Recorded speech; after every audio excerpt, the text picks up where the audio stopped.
Hello everyone, welcome back to our YouTube channel. तो guys, आज हम डिस्कस करने वाले हैं बीएड फोर्थ सेमेस्टर का जो अभी रिसेंट एग्ज़ाम होने वाला है। तो उसके रिगार्डिंग मैं कुछ एमसीक्यूज़ लेकर के आया हूँ। तो चलिए आज हम इन एमसीक्यूज़ को डिस्कस करते हैं। जो है इसका टॉपिक है समावेशी विद्यालय, है ना, क्रिएटिंग एंड इंक्लूसिव स्कूल। जो एक पेपर है आप हमारे बीएड सेमेस्टर 4 में।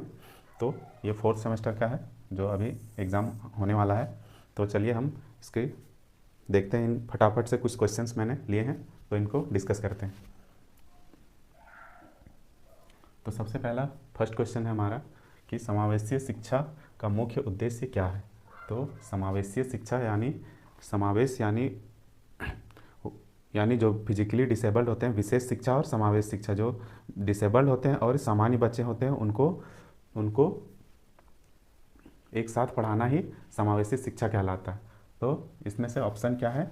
सभी बच्चों को समान अवसर देना, केवल सामान्य बच्चों को शिक्षा देना, और केवल विशेष बच्चों को शिक्षा देना, या केवल मेधावी बच्चों को शिक्षा देना। तो जाहिर सी बात है ये हमारा फर्स्ट आंसर जो है हमारा करेक्ट होगा। सभी बच्चों को सामान्य अवसर देना, यानी कि जो डिसेबल्ड हैं और जो सामान्य बच्चे हैं उनको समान शिक्षा देना ही समावेशी शिक्षा कहलाता है। नेक्स्ट क्वेश्चन है हमारा, समावेशी शिक्षा किसे कहते हैं। तो समावेशी शिक्षा यानी जो दोनों को एक साथ शिक्षा दी जाती है उसे समावेशी शिक्षा कहते हैं। सभी बच्चों को एक साथ पढ़ाना। तो यही हमारा सेकंड क्वेश्चन का आंसर हो जाएगा, क्योंकि सेकंड ऑप्शन जो है केवल विकलांग बच्चों को पढ़ाना, ये हमारा गलत है। केवल गरीब बच्चों को पढ़ाना, ये भी गलत है। केवल शहरी बच्चों को पढ़ाना, ये भी गलत है।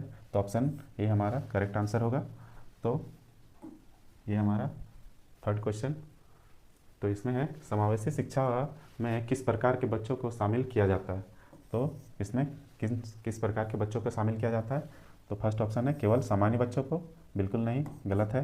केवल विशेष आवश्यकता वाले बच्चों को, बिल्कुल नहीं, ये भी गलत है। तो सभी प्रकार के बच्चे और केवल ग्रामीण बच्चे। तो ये सी हमारा सही हो जाएगा और ये भी गलत हो जाएगा। तो अब नेक्स्ट क्वेश्चन है, समावेशी शिक्षा का क्या लाभ है ना। तो समावेशी शिक्षा का क्या लाभ है। तो इसमें होगा विविधता की स्वीकृति होती है। जी हाँ, विविधता होती है और उसमें उसको स्वीकारा जाता है, क्योंकि दोनों जो विशेष बच्चे होते हैं और सामान्य बच्चे होते हैं उनको एक साथ रख कर के पढ़ाया जाता है। तो वो इसकी स्वीकृति हो जाती है दोनों की। सेकंड ऑप्शन है हमारा भेदभाव में वृद्धि, ये गलत हो जाएगा। केवल विशेष बच्चों का विकास, ये भी गलत है। और केवल सामान्य बच्चों का विकास, ये भी गलत हो जाएगा। नेक्स्ट क्वेश्चन है हमारा, समावेशी शिक्षा में शिक्षक की भूमिका क्या होती है। तो इस समावेशी शिक्षा में शिक्षक की क्या भूमिका होती है।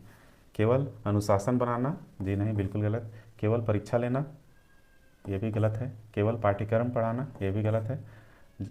ये है सभी बच्चों की आवश्यकताओं को समझना। तो ये हमारा सही आंसर हो जाएगा, क्योंकि जो जिस तरीके के बच्चे होते हैं उन्हें अलग अलग चीज़ की रिक्वायरमेंट होती है। किन्हीं को स्पेशल क्लासेस की ज़रूरत होती है, तो किन्हीं बच्चों को कुछ और चीज़ों की आवश्यकता होती है। तो उसके अनुसार से टीचर्स को वैसे फैकल्टीज़ अवेलेबल करवाना पड़ता है ना। तो इसलिए हमारा फर्स्ट ऑप्शन करेक्ट हो जाएगा। नेक्स्ट क्वेश्चन है हमारा, समावेशी शिक्षा किस सिद्धांत पर आधारित है। तो ये समावेशी शिक्षा जो है किस सिद्धांत पर आधारित है। तो ये समानता पर आधारित होगा, क्योंकि दोनों को साथ में रखकर पढ़ाया जाता है और इसका मेन एम यही होता है समावेशी शिक्षा का। तो इसमें भेदभाव तो बिल्कुल नहीं होगा, अलगाव तो ये भी नहीं होगा, बहिष्कार तो बिल्कुल नहीं होगा। तो चलिए नेक्स्ट क्वेश्चन है, समावेशी शिक्षा किस कानून के तहत लागू की गई है। तो समावेशी शिक्षा जो है किस कानून के तहत लागू की गई है। तो ये है RTE एक्ट 2009 के तहत ये लागू किया गया है।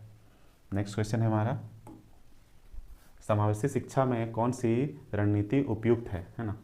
तो समावेशी शिक्षा को चलाने के लिए क्या क्या ज़रूरत होती है ना। केवल लिखित कार्य देना, गलत। केवल व्याख्यान देना, ये भी गलत। केवल विधि का उपयोग करना, ये भी गलत है। तो ये हमारा ऑप्शन सही है, क्योंकि विविध शिक्षण विधियों का उपयोग किया जाता है, अलग अलग विधि का उपयोग किया जाता है ना। इसीलिए आंसर सही हो जाएगा। नेक्स्ट क्वेश्चन चलते हैं, समावेशी शिक्षा से क्या बढ़ता है ना? तो क्या बढ़ता है? तो ये सामाजिक समावेश बढ़ता है, यानी कि जो स्पेशल बच्चे होते हैं और जो सामान्य बच्चे होते हैं उनमें सामाजिक समावेश बनता है। दोनों एक साथ मिल करके पढ़ाई करते हैं तो वहाँ पे सामाजिक स्टेबिलिटी की एक भावना उत्पन्न होती है ना? तो ये सामाजिक अलगाव तो होगा ही नहीं, ये भेदभाव तो बिल्कुल नहीं होगा और तनाव तो होगा ही नहीं। तो नेक्स्ट है क्वेश्चन है, समावेशी शिक्षा में कक्षा का वातावरण कैसा होना चाहिए, है ना? तो जो समावेशी शिक्षा है इसका इन्वायरमेंट कैसा होना चाहिए? तो कैसा होना चाहिए? तो इसका सहयोगात्मक होना चाहिए, हेल्पिंग नेचर का होना चाहिए, ताकि जो डिसेबल्ड बच्चे हैं उनको किसी तरह की ज़रूरत हो तो आप हेल्प कर सकें, है ना? तो अनुशासनात्मक ये नहीं होगा, डराना तो वहाँ बिल्कुल नहीं चाहिए, प्रतिस्पर्धात्मक होना चाहिए, है ना? नहीं होना चाहिए। तो अब नेक्स्ट क्वेश्चन है, समावेशी शिक्षा में विविधता का क्या महत्व है ना? समावेशी शिक्षा में विविधता का क्या महत्व है? तो इसका हो जाएगा स्वीकार्यता हो जाएगा, क्योंकि काफ़ी सारी विविधताएं होने के बावजूद भी जब वैसे बच्चों को स्वीकारा जाता है तो ये एक पॉजिटिव इन्वायरमेंट का साइन होता है कि सारे बच्चे साथ में मिलकर पढ़ते हैं। नेक्स्ट क्वेश्चन है, शिक्षा में कौन सी बाधा नहीं होनी चाहिए, है ना? तो इसमें भेदभाव नहीं होना चाहिए किसी में भी, है ना? नेक्स्ट है, समावेशी शिक्षा से किसका विकास होता है? तो इसमें सारे बच्चों का विकास होता है ना? ना कि केवल विशेष बच्चों का, ना केवल सामान्य बच्चों का, ना ही वीकर जो बच्चे होते हैं, वीक होते हैं उनका, है ना? नेक्स्ट है, समावेशी शिक्षा का एक उदाहरण क्या है ना? तो इसका उदाहरण क्या हो जाएगा? केवल ये बॉयज़ के लिए ये बिल्कुल नहीं, केवल ये सामान्य बच्चों को पढ़ाना ये भी नहीं, केवल विशेष बच्चों को अलग पढ़ाना ये भी नहीं, बल्कि सभी बच्चों को एक साथ पढ़ाना, ये करेक्ट हो जाएगा, option number A. Next question है, समावेशी शिक्षा में शिक्षक को क्या करना चाहिए, है ना? तो उसके लिए आपका ये फर्स्ट ऑप्शन सही हो जाएगा हमारा, सभी बच्चों को समान अवसर देना चाहिए, इक्वल ट्रीट करना चाहिए टीचर्स को। नेक्स्ट है, समावेशी शिक्षा में कौन सी नीति लागू है ना? तो इसका जो है समावेशी शिक्षा में NEP 2020 लागू होता है, राष्ट्रीय शिक्षा नीति। नेक्स्ट है, समावेशी शिक्षा किसे बढ़ावा देती है? तो ये सामाजिक समरसता को बढ़ावा देती है ना? ताकि एक समाज में सामाजिकता स्थापित हो, है ना? नेक्स्ट क्वेश्चन है, समावेशी शिक्षा का मुख्य लाभ क्या है? समावेशी शिक्षा का मुख्य लाभ क्या है? तो यह सभी बच्चों को सर्वांगीण विकास करवाना, है ना? सभी बच्चों को सर्वांगीण विकास करवाना ही समावेशी शिक्षा का लाभ होता है। नेक्स्ट है हमारा, समावेशी शिक्षा में कौन सी विधि उपयुक्त है ना? तो इसका समूह कार्य जो है वो उपयुक्त है, ये एकल कार्य नहीं होना चाहिए, केवल गृह कार्य नहीं होना चाहिए, केवल परीक्षा भी बिल्कुल नहीं होना चाहिए, है ना? तो नेक्स्ट क्वेश्चन है, समावेशी शिक्षा के लिए कौन सी भाषा नीति उपयुक्त है?